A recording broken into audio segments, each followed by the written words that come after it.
కొత్త రేషన్ కార్డుల జారీ ప్రక్రియను సర్కార్ వేగవంతం చేసింది. కార్డుల జారీలో అధికారుల నిర్లక్ష్యం గందరగోళానికి దారితీస్తుంది.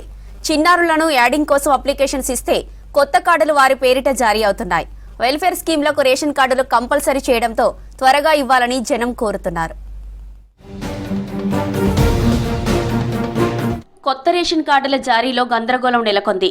అప్లై చేసుకున్న వారిలో చాలా మందికి ఇప్పటికీ రేషన్ కార్డులకు అప్రూవల్స్ రాలేదు. మరోవైపు 5 ఏళ్లలోపు చిన్నారుల పేరిట కొత్త రేషన్ కార్డులు మంజూరవుతున్నాయి.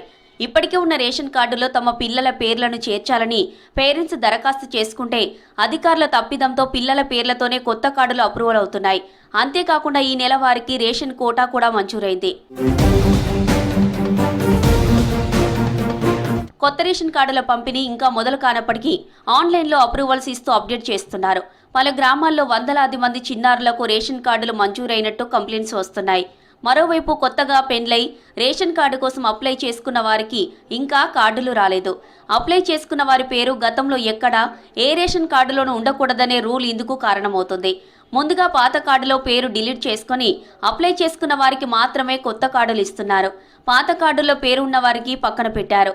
ఈ విషయం తెలియని దరఖాస్తుదారులు తమకు కార్డులు రాలేదంటూ గగ్గోలు పెడుతున్నారు.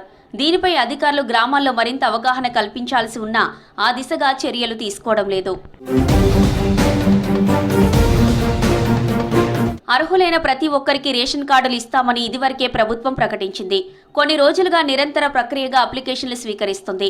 అయితే ఎప్పటికప్పుడు కొత్త రేషన్ కార్డులకు అప్రూవల్ ఇచ్చి వాటిని పంపిణీ చేయడంలో సివిల్ సప్లైస్ అధికారులు వెనుకబడ్డారు. దీంతో అర్హత ఉన్నప్పటికీ స్కీమ్లకు దూరమవుతున్నామని ప్రజలు వాపోతున్నారు.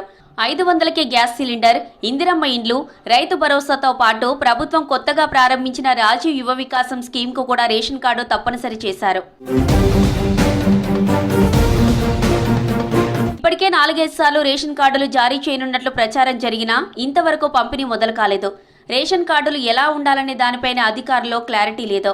ఒకసారి ఏటీఎం కార్డు సైజ్ అని, ఇంకోసారి పోస్ట్ కార్డు సైజ్ అని, క్యూఆర్ కోడ్తో ఉంటుందని, స్మార్ట్ కార్డు మాదిరి చిప్తో ఇస్తామని రకరకాలుగా చెబుతుండటంతో జనం గందరగోళానికి గురవుతున్నారు.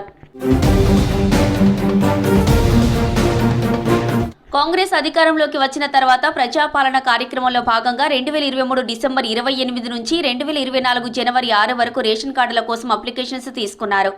ఏడాది జనవరి 16 నుంచి 20 మధ్య గ్రామ సభల్లో మరోసారి దరఖాస్తులు స్వీకరించారు. కులగణన సర్వేలోనూ రేషన్ కార్డులు లేని వారి వివరాలు సేకరించారు. మీ సేవ కేంద్రాల్లోనూ రేషన్ కార్డుల కోసం నిరంతరం అప్లికేషన్లు తీసుకునే వెసులుబాటు కల్పించింది సర్కార్. ఇప్పటి వరకు కొత్త రేషన్ కార్డులు, కుటుంబ సభ్యుల యాడింగ్, తొలగింపు కోసం 30 లక్షలకు పైగా అప్లికేషన్లు వచ్చాయని అధికార వర్గాలు తెలిపారు.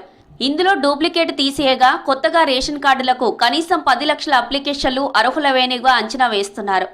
అప్లికేషన్స్ ను ఇప్పటికే క్షేత్రస్థాయి పరిశీలన పూర్తి చేశారు అధికారులు.